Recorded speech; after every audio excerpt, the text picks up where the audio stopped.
I'm Daniel Bernal, and on this podcast we talk queerness, astrology, and the intersection of both. In this episode, we follow up from the Part 1 discussion by diving into the October forecast for 2019.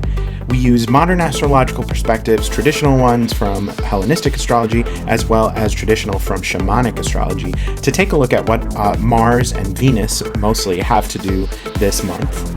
And we also dive into some special Q&A topics that we requested from our audience.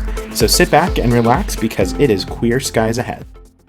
I think we should transition into the forecasts because I think that kind of sets the stage for like what we're about to say in the forecast really is like the fate. And don't let the fate get the best of you. Think of your destiny and think of how your free will helps you navigate what we're about to talk about. And I think like this whole discussion was so fantastic. I could keep talking for hours. Yeah.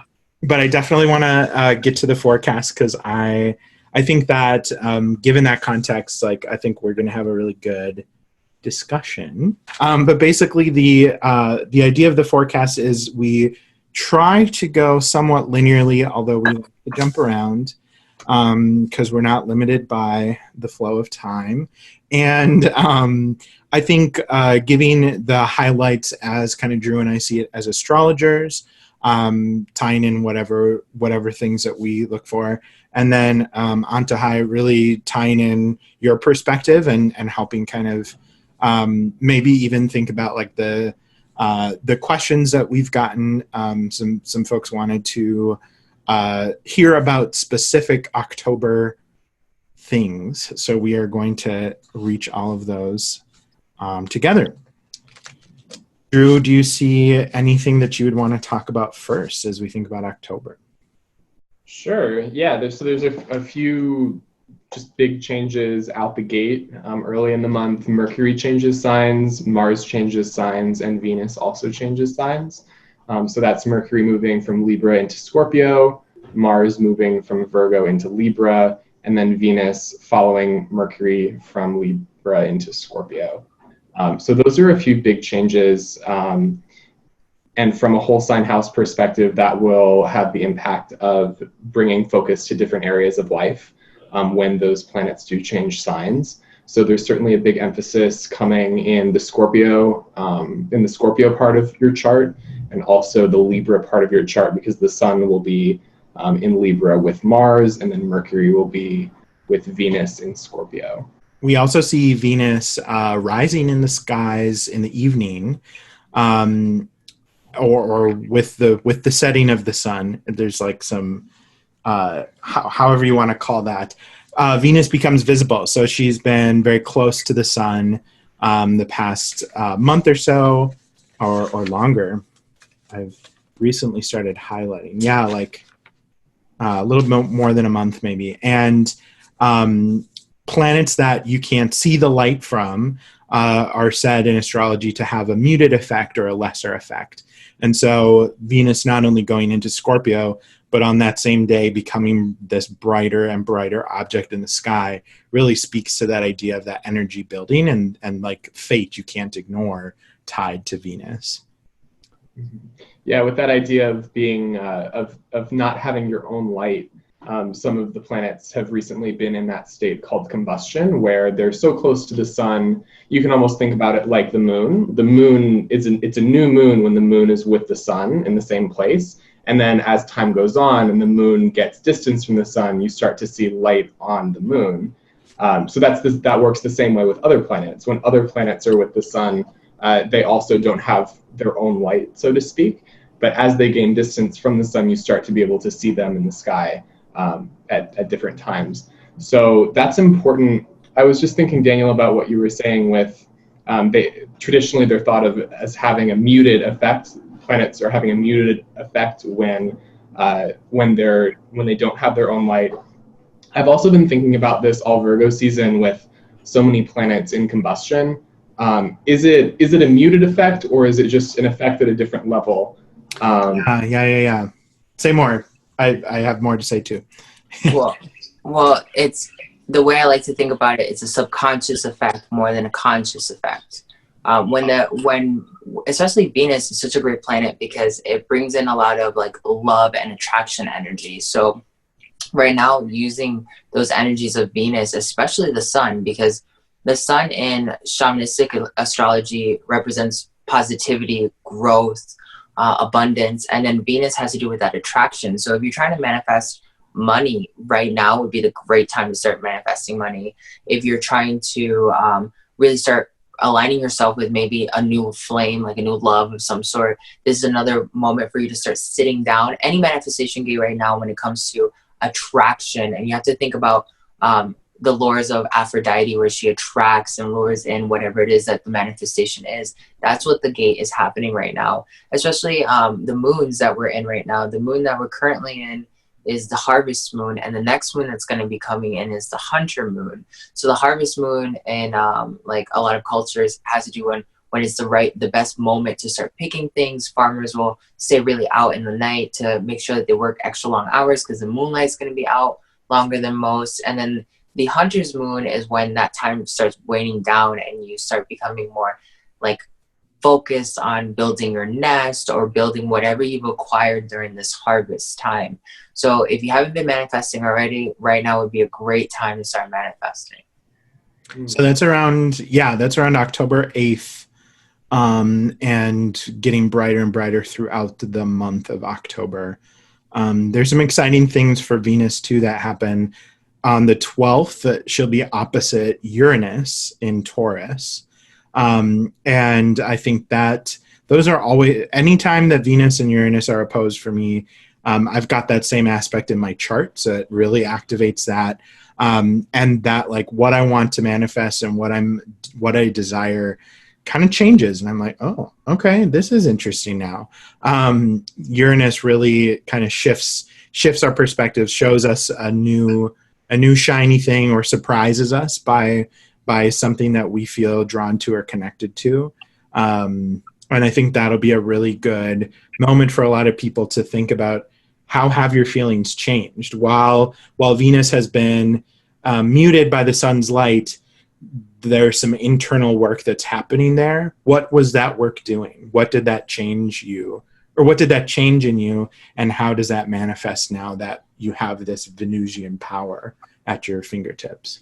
Yeah, and one of the things that's really important to keep in mind too is like how is this energy going to affect you depending on what situation you're in? Because it's not going to hit everyone the same way.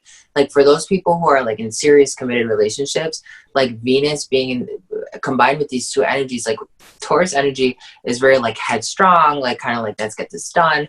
And then we're looking at what was the other variable? Sorry, I just missed it. Uranus. Oh, Uranus. Yeah. Uranus is about change. So like these are two really powerful energies that can also be kind of destructive. And for relationships, I'm feeling like I have to channel this right now. A lot of you are going to be tested to kind of like fortify your relationship. We're going to be put through like a challenging moment where it's like, oh, I want to get married or something like that. You know, like it's going to be one of those moments that really tries you, and it might come at you like unexpectedly. It might come at you really headstrong. Like this is a decision that has to happen. It's me or the highway, you know, stuff like that. If you're thinking about it in business terms, it might be a moment where you have so much going on that you're going to be demanded to have more energy than normal. And you're just going to have to just brunt it out just like a bull, you know, with that strength, because there's a lot of heavy terrain. So when we're looking at Native American shamanism, Uranus has to like do with like heavy terrain in general. And then Taurus is obviously the animal of the bull. So it has to like traverse that terrain. And if we're looking at Uranus, at Venus, which Venus has to do with like love and romance and attraction, if you're going through business, it's going to be like a heavy season. You will be getting what you want, but you also have to temper yourself because you might run yourself dry with your own energy and your reserves. So really take moments to relax and enjoy that relaxation time. And then the third portion of it is like for people who are dealing with like their own personal development and growth, like this may be a moment for you to really start challenging yourself and looking at like, hey, where is it that I'm not loving myself? Where is it that I've been too hard on loving others? You know, it's going to really challenge you to look at what your definition of love is and all these different versions of yourself that will force you to step into, whether you confront it head on or you're going to be tormented with it until the next gate of movement. Mm-hmm. It's so go. So yeah, with Venus and Scorpio, I love what you were just channeling, Axel, about about different versions of love, because Venus and Uranus, there's definitely a feeling of like changing the kind of love that you are habituated to. Especially because last year when Venus was in Scorpio, there was a lot of turmoil. Venus was retrograde in Scorpio, she was still opposite Uranus. So there's like a lot of change, a lot of churning.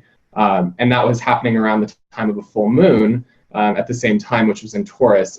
I'm just noticing here when you were talking about the hunter moon, the hunter archetype in at least the astrology that I'm familiar with is associated with Mars.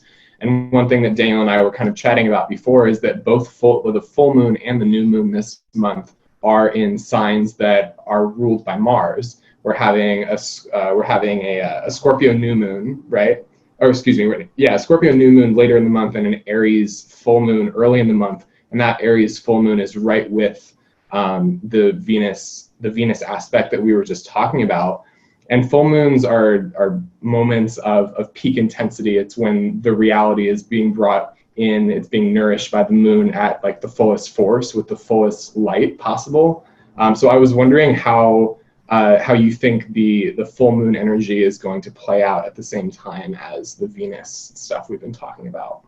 So when we're looking at the hunter moon, even though it is connected to the male aspect or the conscious aspect of reality, which is Mars, there's also that female goddess aspect that we have to look at, which is Artemis. And Artemis is one of those divine creatures that is heavily bound to nature. So when we look at the yin and the yang, especially in like shamanistic astrology, you're looking at, okay, Artemis had this nature-like quality of like being one with nature, finding herself within nature, which was herself, finding herself within herself. And then we look at Mars of being like this very dominant, aggressive, goes for what they want. It's this time for you to look at both aspects and say, okay, how do I dive into myself to draw out the most power by being the most authentic version of myself, by being natural with myself? And this is something I like to teach. It's called metaphysical naturalism. How you are naturally metaphysical by understanding these different concepts. The other thing that reminds me too is that this is all happening 90 degrees from Pluto. So square Pluto. And Pluto very much speaks to kind of what you were saying before with relationships that might be going through an extreme situation, or business in a business setting, or making money. It's like there was this extreme variable that you either knew was coming or you didn't. But if you don't find a solution, you will obsess over it, or it has the power to derail your plans if you're not paying attention to it. But because it's it's like mediating between the sun and the moon during that full moon. I think that mediating role, like leaning into that extreme situation, or leaning into maybe what we were even talking about before, eliminating the can't from the extreme. Like if you've got an extreme feeling, but you feel like, no, I can't do that. But what if you could? Yeah. What if there was a situation you could manifest here using that idea? And maybe it's not the first thought that pops into your mind, but maybe that thought is a path that eventually will lead to a can. Well, that's actually really interesting, reading that. Like, today's been a really magical day. I've been doing podcasts all day with a bunch of people. Yes, love it. This morning, I actually did a podcast for my Patreon, and in the reading itself, it talked heavily about communication and like, be careful with what you say next because it might bite you in the butt. And like, I had 3 different groups of pickings, and people like picked, and every version said the same thing. You need to guard your voice box because you can be direct. You can use that energy, like, because our throat chakra is tied to like expressing ourselves, but it's also tied to our wisdom and our authenticity. So if we are like not calculating what we're going to be using, especially like if there's someone in your life right now that is like you feel shady about, pay attention to that. That's your authenticity center. If you feel like you're driven to want to say something to them, stop. Just understand that you're getting the bigger picture. Calm yourself down. Don't right now is not a moment for you to act out of emotion. Right now is a time for you to temper yourself, play the game hard long, dive into yourself and like be real with yourself, or start understanding what your ultimate truth is. That's what the next month is going to be so heavy on. That's what another keyword for Uranus is too, I think, about authenticity. So like when Venus opposes Uranus in Taurus, that like very grounded but different feeling might be an authentic feeling that you're not used to or you're not fully embracing. And so this is a moment that could become a pivot point for you where you start to embrace that. But it definitely needs action, right? Like you can just as easily ignore it, go back into the proverbial closet, like shut that off, and go on as if that hadn't happened, which will only I don't recommend, but that happens, right? We do that. Another thing that's happening at the full moon, in the Aries full moon, is that Mercury is going to be sextile to Saturn. So what Antojai was saying about not saying something, and also what Daniel was saying about leaning into the feeling. I think there's this interesting doubling up that's happening where the square to Pluto is bringing in the intensity, like the unavoidable friction of intensity with all the feelings of the Aries full moon. And then Mercury having the sextile with Saturn, giving the opportunity to temper that and to find a constructive way to communicate that, or maybe not communicate that, because Saturn has to do with saying no, and Mercury is the planet of communication. I like that self-discipline to understand when your voice is not necessary in a situation, because it's not an issue that you need to own or be a part of. And then also like looking at the dual side, like not everyone's going to be experiencing like a verbal communication with another person. It might be a personal communication that you have to come to a conclusion with. And if that ends up being you, then you have to understand that Saturn's going to bring out something deep inside you. And it's going to force you to analyze it with the power of Mercury, which is like with this higher knowledge or this higher wisdom. And the only way you're going to get rid of that energetic pattern, which we're talking about, like if you want to start talking about like energetic patterns or even possibly karma from another lifetime, which would still be a pattern that's existing now because time isn't real, you really need to start like being wise that, okay, like whatever's coming, if I don't have anything I feel like I have to express to anyone, then I need to understand that I have to put myself in a meditative space to understand what is coming to me so I can come to a resolve and let it go. Oh, I love that you said there are all these like little aspects that happen that I'm like, they're easy to ignore. But as you say that, I'm like, things are clicking into place. One of the things that's pervading this whole month is Neptune. So, and here's how. In that moment, Mercury is also trining Neptune. It happens like a couple days after the full moon. But bigger picture, these slow-moving planets, Jupiter and Saturn, are both applying to a perfect aspect with Neptune. Jupiter is actually separating from the Neptune square at that point, but still within 3 degrees of the angle that it makes. And Saturn is sextile to Neptune. So there's this nexus of energy coming around Neptune, and Neptune is exactly what you were saying. It can allow you to go to that meditative space. It also can be an illusion. And if you're feeding into that illusion, you aren't going to gain the momentum you need to break out of that. But if you are using that as an elevated experience or an elevating experience, then it does unlock all these other pieces of the puzzle and allow you to see. And in a couple days after that, Mars wakes up. This is, I like, the more that I look at October, the more I'm like, it's about Mars. It's really about Mars. I'm talking to two Aries people here. This is about Mars. Because on the 17th, we see Mars go into a morning rise phase. So this is the beginning of a new phase between the sun and Mars. And it's that same idea of the new moon, where Mars is going to be visible and then slowly become brighter and brighter over the course of its journey this next year. Also, I noticed that Mars has not made a single aspect with another planet since mid-September. So it's been a month without any major Mars action, but the rest of October has some pretty like groundbreaking Mars aspects. So we see on the 21st, Mars squares the nodes. And this is really going to be a time of, I thought, like facing fears.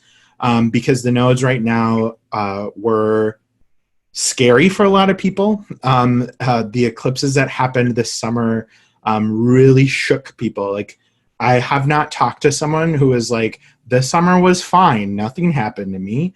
That fate idea is like, nope, something happened. It was July. I promise you, take a look at your calendar. And then later in the month, when we talk about the Scorpio new moon, other side of Mars, Mars squares Saturn. And Mars and Saturn traditionally are the two malefic, or seen as negative fate planets. The square is a tense aspect.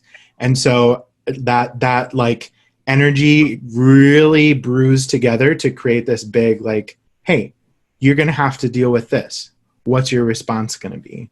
And cause you to face that reality. And if you haven't done your homework that Antojai has been talking about, that's going to really hurt, and you're not going to see the way around it. Yeah, okay. And y'all can talk now. I'm like going on and on, like, blah, but yeah, what do y'all have to say? Looking at those same energies, though, like, I love how we can see the same information and different perceptions. So like in my astrology, the way I read that energy, Mars is tied to travel, adventure, creating some sort of movement, right? And sometimes that movement is uncomfortable if you don't want to move. That's the only trick to it, is being able to go with the flow, because like I said earlier, Taoism tells us life is a river. If you're trying to flow against the river, you will drown. This is not a moment where you're going to drown, except it's a pool of lava. So you got to keep moving through rocks to make sure you get to land. And then especially like all the fire signs that are like, let's talk about how the elements really play into how each elemental sign is going to be walking through this. So like water signs are going to be heavily emotional during this time. As if you're Cancer or, you know, like any other water sign, these fire energies are so powerful that they're going to trigger something inside of you, and you may become more irrational. You may start fights out of nowhere. You may, you know, start beating yourself up or start being irritable with everyone around you for no reason. When it comes to the air signs, you're going to get a little bit more hot air as well. When it comes to earthy signs, though, it can work on a multitude of scales. Like for some earthy signs, they can get a lot of old rubbish moved, burned, and out of the way, and like deal with a lot of crap that needs to be moved. For some other ones, it won't have any other effect but to nourish them. So really, the earth signs are really protected during this time. They have more of a freedom of choice of how they want to move, because fire doesn't necessarily always bend the earth itself. All fire signs, though, are going to get we're all going to get a jolt of energy. It's going to be this like, it's time to act. It's time for us to step into leader mode, because it's what a lot of us are. And depending on your particular vibration is like what's going to be demanded out of you during that time. And especially your role as a person in this lifetime. Are you a business owner? Are you a lover? Are you a mother? Like, what is it? You're going to be called to action. You're going to have to take care of it. And you're going to have to be able to use particularly the aspect of the sun. Again, you have to use the highest positive mindset to get out of it. And sometimes being positive is using extreme wisdom as like a sharp blade. like with extreme precision, you know, like a scalpel of some sort. That's beautiful. I think that really goes along too with the end of the month around Halloween really being a shift out of this like maybe volcano of emotion. And you know that the new moon always has like a it's a beginning of something new. High School Musical is flashing through my head right now. But then in the last days of October, we see Mercury and Venus unite in the sky. And that to me really speaks about that future possibility that you can create with that momentum or that energy that you embrace. But Mercury's like, help, stations, crawls to a stop in the sky and is about to turn retrograde, which will be November. So we're not going to talk too much about what it encounters during its retrograde. But I think about that as like, are you willing to embrace a change of direction? Are you willing to see that this momentum, this need to travel or move somewhere different is actually like swim with that, go with that, embrace that, because where it's going to take you is closer to your destiny, not dangerously close to something that you're afraid of necessarily. Yeah. One thing that I was just channeling right now that I got sent to say is like, when we look at Venus, since it's tied to the love aspect, and we look at the chakra system, our heart chakra quantum science has proven that our heart is magnet, it's like a magnet. It creates magnetism. And if we're expressing gratitude during this time, we're going to really magnetize the ultimate reality that we're looking for. So it's especially when you're doing it, like no matter how hard your lessons are when it comes to you having your own personal self-love or expressing self-control of any kind, if you're expressing gratitude the whole entire time whenever you can, it's going to be a lot easier for you, especially at the end of it, because then you can step into a higher tier of energy, a brand new person not dealing with those same energies.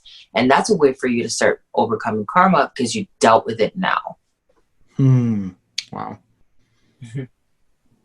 That's so powerful. I'm like reflecting on some situations this summer where I don't think I had it in me to take that approach. And I'm like, wait, what if I had?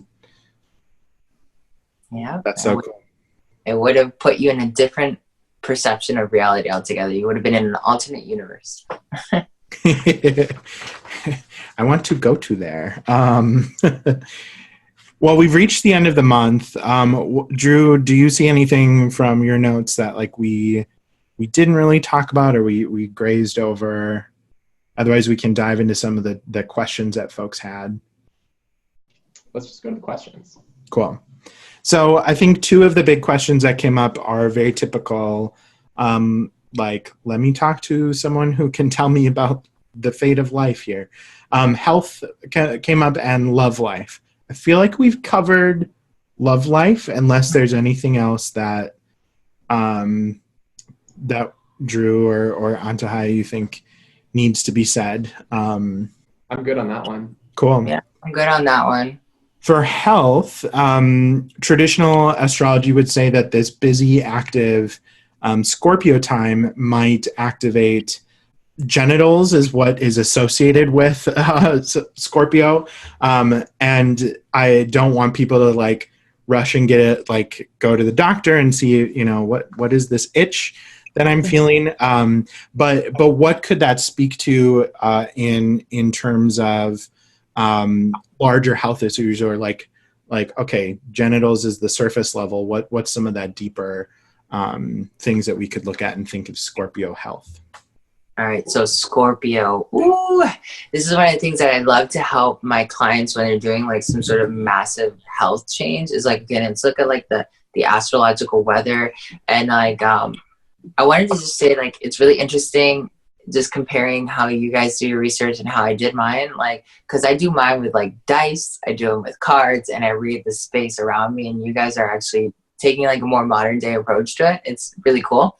But basically what I really like to tell people when it comes to like your lifestyle change is like, okay, Scorpio energy, though Scorpio energy can be like wild and tantric and trigger like this, the root chakra and the sacral chakra, sexual energy. That sexual energy is a time for creation. Fire energy is a time for creation. And when we're stepping into that fire energy, you want to start using, like, especially with that Mars and Sun energy, you want to start using it to birth new realities, birth new projects, anything that you're looking for. Now, also, when we start looking at the aspects of the Scorpion and shamanistic astrology, well, the Scorpion carries venom. So it's like we've talked about before, especially in the love aspects, that even if you're not dealing with a love aspect of any sort, you can definitely guarantee that there's some sort of venom that has to be addressed and needs to be pulled out of your system. And on top of that, it's going to really start driving like the heart center. You might start feeling just a general boost of energy. You're going to start feeling most likely a lesser appetite just before you start hitting a peak when that energy disappears. So it's almost like you go into an automatic fast, and then once that's gone, you go in like super like gotta eat everything mode. So that's one of those things you want to temper yourself. Even though you might not be feeling hungry, you definitely want to start eating because of that fire energy. For other people, it might that fire energy can also be very testing on the mind. And during times like this in Scorpio season, with the Scorpio energies, generally, you end up combining that with like what we just spoke about the coming month. People start really reflecting on their interior selves. They start moving things out of the way. They really start. Some people will go through like these moments where they're being tested with the water energies as well, to really challenge themselves to burn something, boil something, cook it alive, overcome it. And for some people that shows up as like some level of a mental breakdown, like severe depression. So or most likely severe paranoia and anxiety. So definitely try to reason with yourself. Journaling is a really good way to like move energy, because you definitely want to combine the water energy with the fire energy that's going to be coming in. That way you can find a nice neutral point in general. When I think about Mars as ruling Scorpio, yes, we think fire and like water is very emotion, but Mars also has an intellect, and water can be cool. And so what is calming the waters, or what is the reflection in that you can take away with you? Well, in any shamanistic medicine, like when we're combining the energies of water and fire, and we're looking at how it impacts like the soul in general, well, one is subconscious and the other one is consciousness. One of them is our root chakra, and the other one is our third eye chakra. So there's something in your subconscious that must be released so you can become a creator again in your reality. Mm-hmm. And like it's usually something like for each person, it's going to be something of weight. It doesn't have to be trauma, but it might be something as obscure as like you get flashbacks of when you were a kid playing dodgeball and everybody wanted to hit you with the ball and you didn't understand why, and how it made you just feel like, why does everyone hate me? It's one of those, it can be something so obscure that holds so much weight on you that when it comes up, you have to just be like, I'm going to let this go. Instead of just being like, I don't know why I thought about that. If you're one of those people that's going to be going through more like that emotional shift or like depression, anxiety, you need to start understanding the way you overcome your depression, anxiety is not by numbing it, like whether it's through food or medication, is by confronting it. What is that energy that must be burnt and or washed away at the same time? Mm-hmm. That's one of those really important things. And that goes back to that venom that we're talking about. There's a little bit of venom in everyone right now. And that came out in my reading as well, which was like, there's something, whether you're being too lazy with yourself to push your consciousness to expand, or you're being too hard on yourself and your reality because you can go, or you're shifting into a new sense of self, which forces you to express yourself in a different way. There's going to be this energy, something has to move, and whether you like it or not, it will consume you if you don't go with the flow. Mm-hmm. The other piece that I would say, like when I think of health too, like the major, when we say like Mars wakes up the second half of the month of October, Mars is going to be in the air sign of Libra.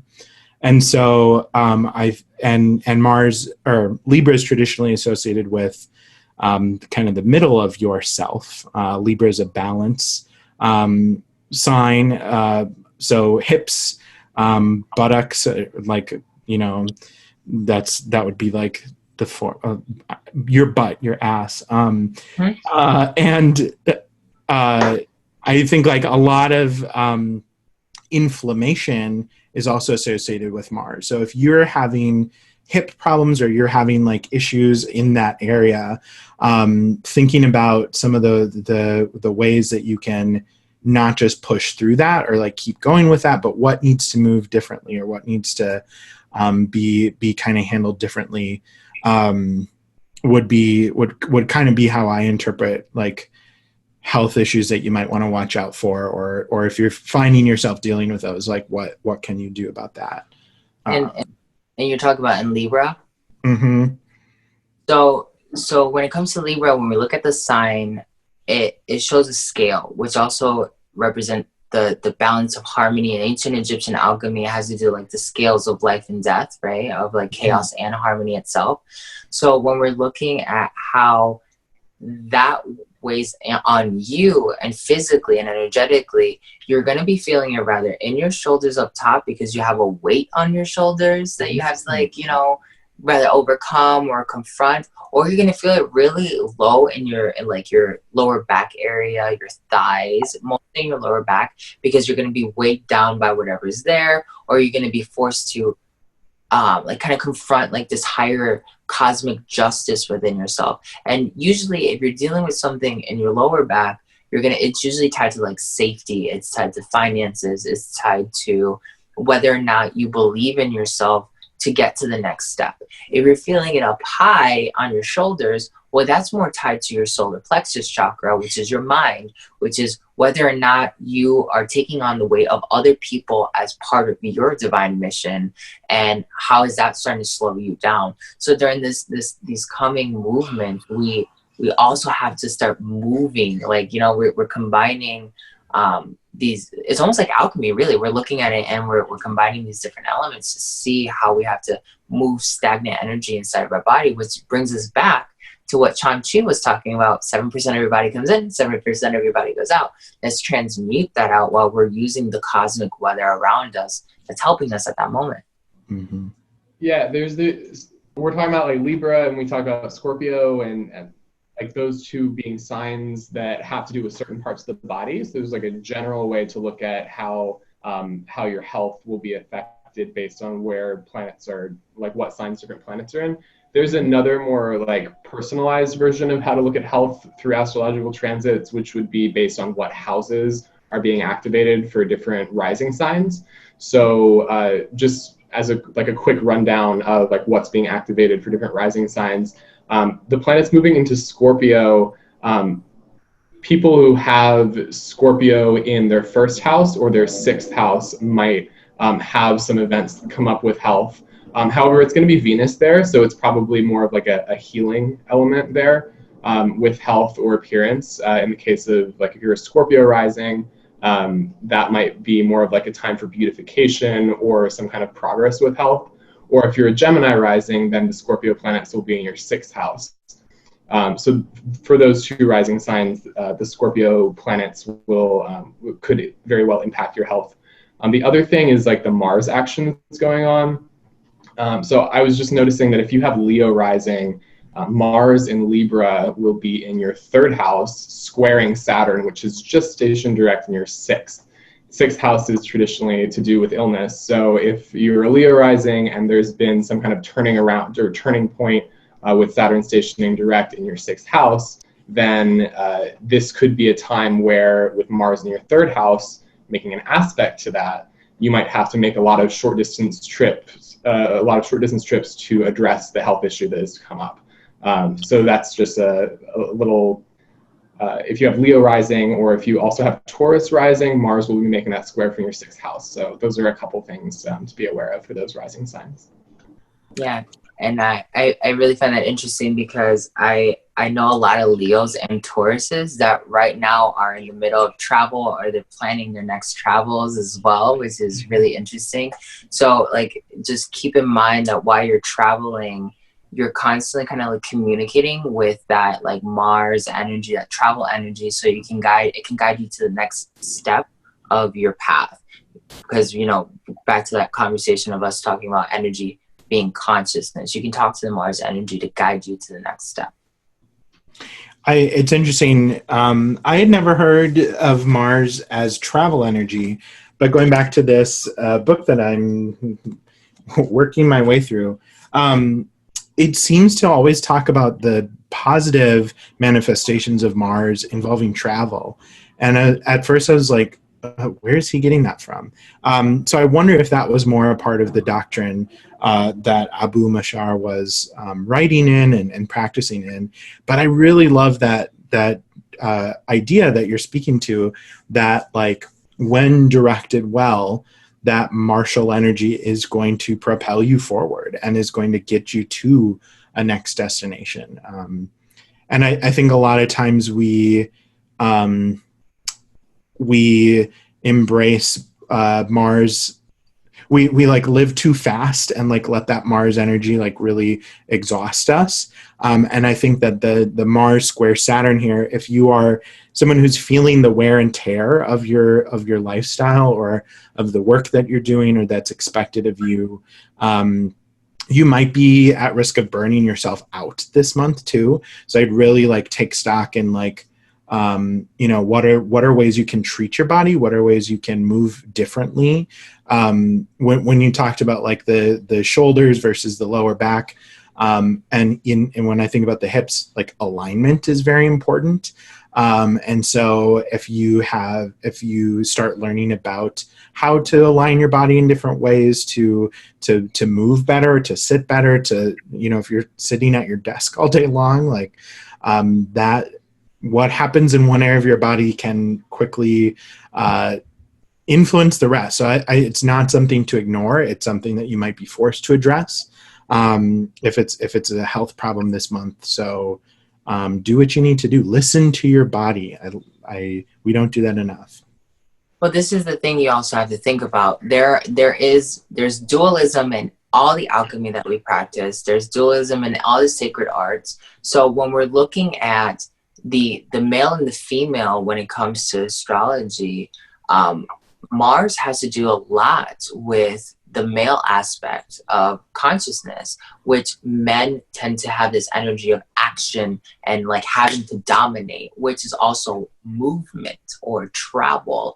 And then Venus is the portion of the female, which has to do with like loving centers, emotional centers, surrendering more into the divine magic to make the rest of reality move for them. You know what I mean? Mm-hmm. So when we're moving through these cycles, when you really need to remember like the divine masculine and feminine and everything that we're working with, because it's a tug and pull. You want to surrender and act, surrender and act. Mm-hmm. Mm-hmm. Mm-hmm. Let's move on to our next couple of topics, because I feel like we've got a little bit of time and we don't need to spend a ton of time on these. Someone did ask impeachment. The day that we're recording this, there's some interesting news developments that House Democrats are pursuing impeachment investigation. I'm sure by the time this is released, people will be like, yeah, old news. It's already changed 5 times.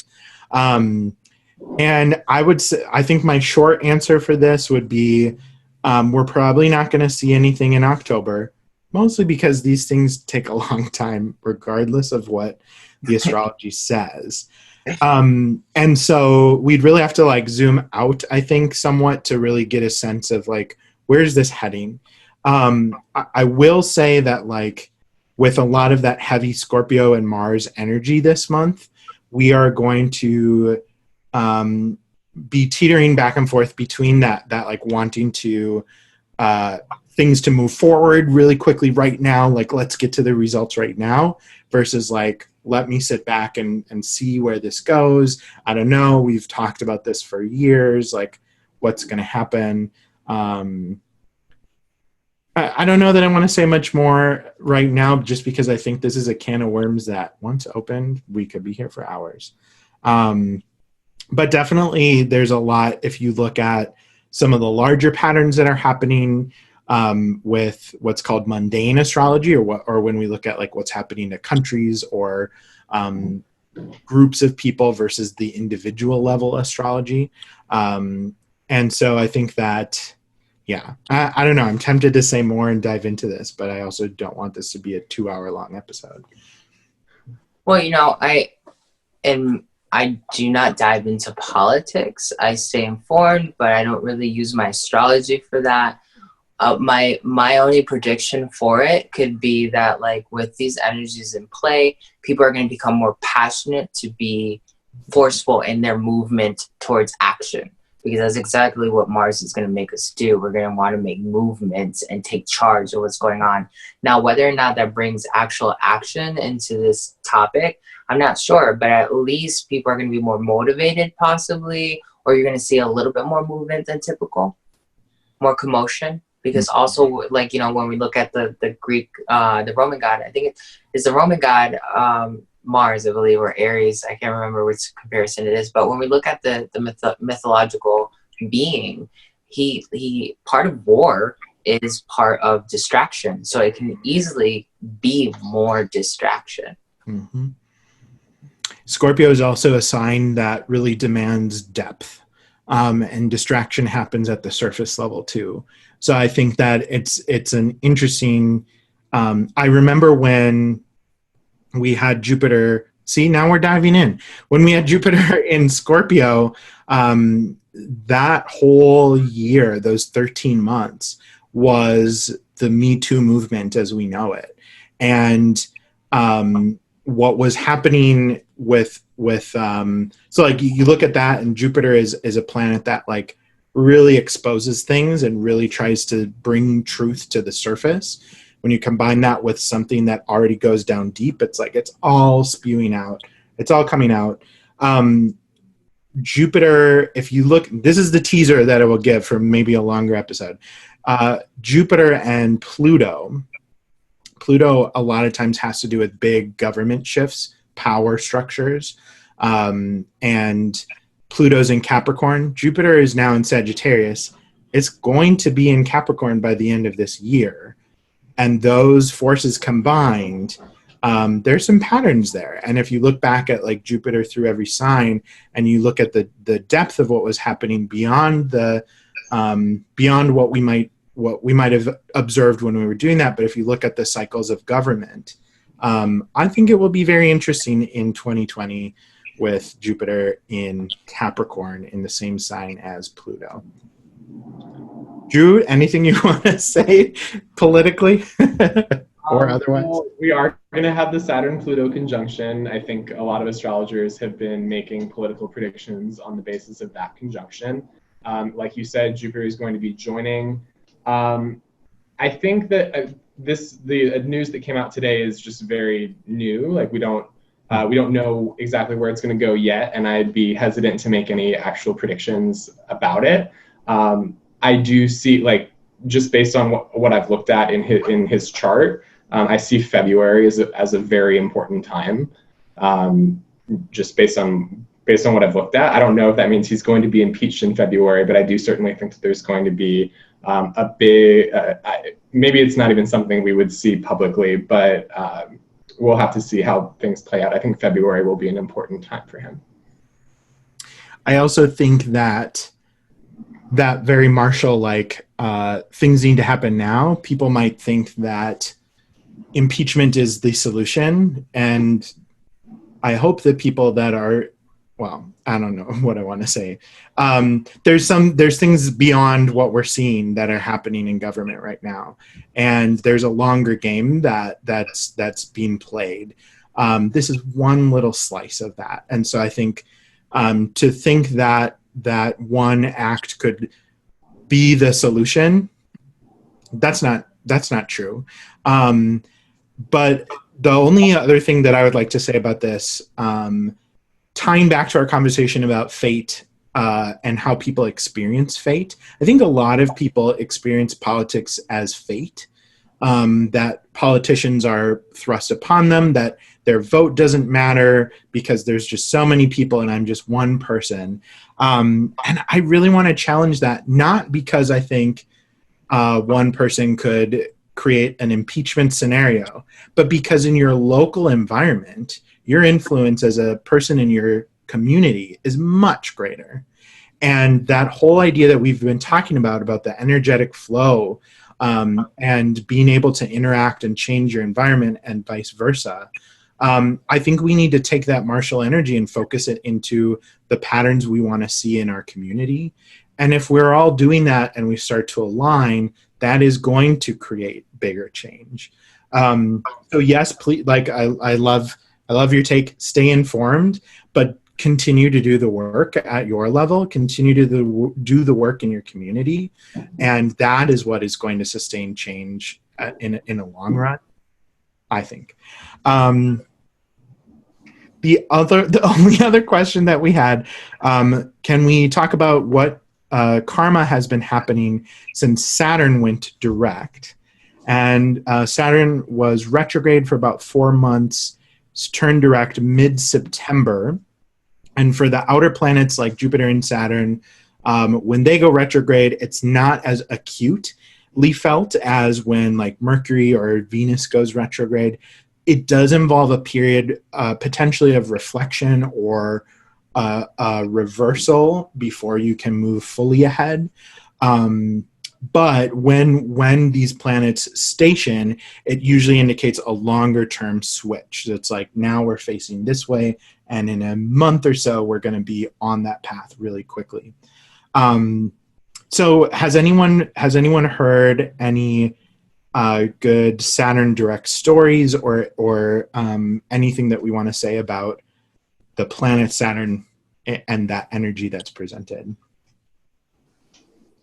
Well, in my experience, like there's an event that people between the ages of 27 and 31, I believe, would be experiencing the heaviest flow when it comes to like Saturn energy, because we're like, you're most likely going through your Saturn return, and it's brutal. It's brutal, and it tests you a lot. So during like these Saturn is always in play regardless of whatever it is that you feel is going on, because Saturn is heavily connected to your third eye. Your third eye is what is able to tune into like this subconscious, secret, destructive energy, right? And we can use that for enlightening purposes. So when Saturn is like really affecting us during these times, it can manifest itself in so many different ways in people, where it might shift something externally like very quickly, and it might just shift something internally. Either way, it's a moment for you to like own the power. One of the things that I really noticed, like me going through my Saturn return, is that like when Saturn energy hits me, and even though it tests me, I'm constantly treating it like it's an element that I can bend. Like, you might be giving me a run for my money, but ultimately I'm going to tell you what I want you to do, and you're going to bend my will. Yes, you know? Yeah. Yeah, if you really do that, like it works. It works. Yeah. I think of Saturn too as like Saturn's often associated, because it is a slower planet, with age and wisdom that comes from age and experience. And I think that that's how I've been experiencing mine too, is like you go through things, and if the only thing you take away from your negative or painful experiences is like, damn, that sucked. Cool. But like, also, what did you learn from that? Like, what did that test require of you? How have you changed as a result of that? What have you accessed that you didn't know you were capable of? Or what do you like know you should be doing, but you're not doing it? But if you do it, like, it's so easy, and it's just so worth it. So I think a lot of that, anything that was happening over the summer for you are in some of the ways that Saturn might have been affecting you, now can be a time for that, the clarity or like the resolution. I've seen people who are struggling with that in their house, whether it's like their fourth house of living situation, or if it's related to their health. All of a sudden now it's like, the path forward is happening. I persisted. I did the discipline work I needed to. I rewrote the script because I'm the one who actually has the power to do that. And then my situation changed. And it's like, yeah, yep. Keep doing that. Like this is the lesson that's going to sustain you for the next year and a half until Saturn switches signs into Aquarius. I don't know if I have anything to add to the Saturn conversation because I'm a mere 23. So I'll let y'all.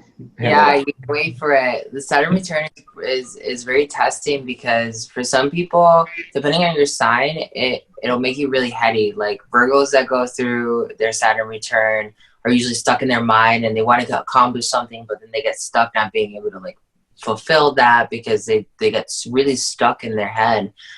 For a lot of Aries and fire signs in general, is so testing because it's almost as though our realities are being constantly challenged. Like, who are you? What do you want next? Are you sure you really want that? Because you were working for it really hard and it doesn't look like you're working hard enough anymore. So it's like this constant like self-sabotage that like an Aries or any fire sign will go through.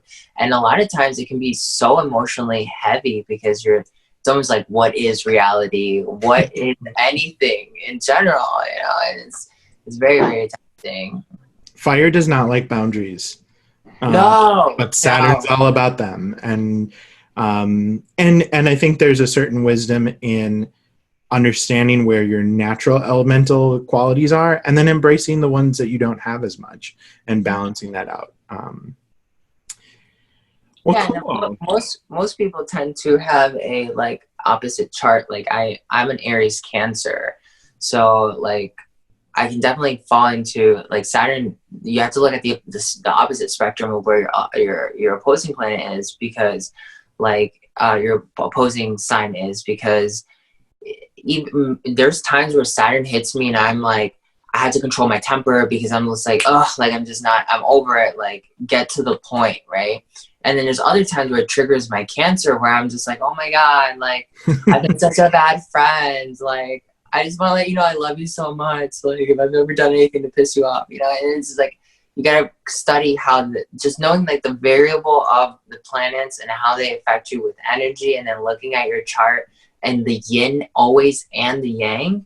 You know, you got to look at both of those aspects. You get a really good, clear vision on how you're going to react next. Mm-hmm, mm-hmm. I think that's a great point to end on. And what I'll say is, I can speak for myself, but I imagine that all three of us are excited to, if something like struck you in this conversation and you want to follow up on any of the things that we've talked about, I offer readings on my website. You can contact me through Instagram or any of the links in this video description or the podcast show notes. And Drew or Antojai, what is the best way for people to continue to learn, continue to connect, is there anything special coming up for you that you would want to plug? So what do you mean? Like, what do you mean by plug? Sorry. Like, do you have any like classes that are starting or anything like special that you'd like to spread the news of? Yeah. So I am really happy to say that I opened up a e-temple where people can come and learn how to bend energy, master their own reality, their psychic abilities. It's basically like our community where you're going to start learning really advanced alchemy. One of the next courses I'm going to be unlocking there is Ascended Master Tarot Reading, where you're going to learn how to like really bend reality with tarot cards and like give your tarot cards a whole new aspect of understanding. Like, you know, I kind of like explained today that we could do with astrology in general. And so I recommend like go on my page on Instagram. It's at Antojai, and that's Antojai. You can go ahead and click on my link bio. You can find my YouTube channel, which is just launched, so definitely subscribe and launch. Yeah, that definitely helps the channel grow. It's called Antojai Quantum Healing, which is also going to be diving with stuff like that. I do on Patreon, I do different kinds of readings, and you can always follow me on almost every social media handle with the Antojai. Just type that in, you'll find me on Google somewhere. That's awesome, and I'll include those in the show notes. So people can click on the direct link if that's easier to gain access to that. That is so exciting. I'm thinking of what I want to do next. And there's a lot of exciting learning there. So cool. Yeah, nice. Well, thank you for having me. I really appreciate it. Yeah. Drew, do you want to share what you've got cooking? I'll quickly plug myself. Wow, I'm giggling at that. So the next thing that's coming up in Chicago is the Chicago Astrology Meetup at Inner Sense Healing Arts on October 10th. That'll be at 7:30 p.m. 7:30 p.m. You can find out details about that by contacting me on Instagram. My handle is anthroastrologist.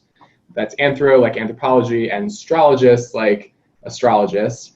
And also we're starting a Hellenistic astrology study group in the Chicagoland area. So if you're interested in finding out more details about that, also contact me through Instagram. I'm also on Twitter at FortunateFire for more astrology content there. Well, thank you both again. This has been such a rich discussion. I learned so much, and I think like the purpose of this podcast really has been to kind of think about how we expand our vision for astrology with different perspectives. I feel like that was accomplished today for sure. So please, if you're listening to this or viewing this, stay tuned for more episodes, subscribe, and we will see you in a future episode. So thanks, everyone. Thank you. Yeah.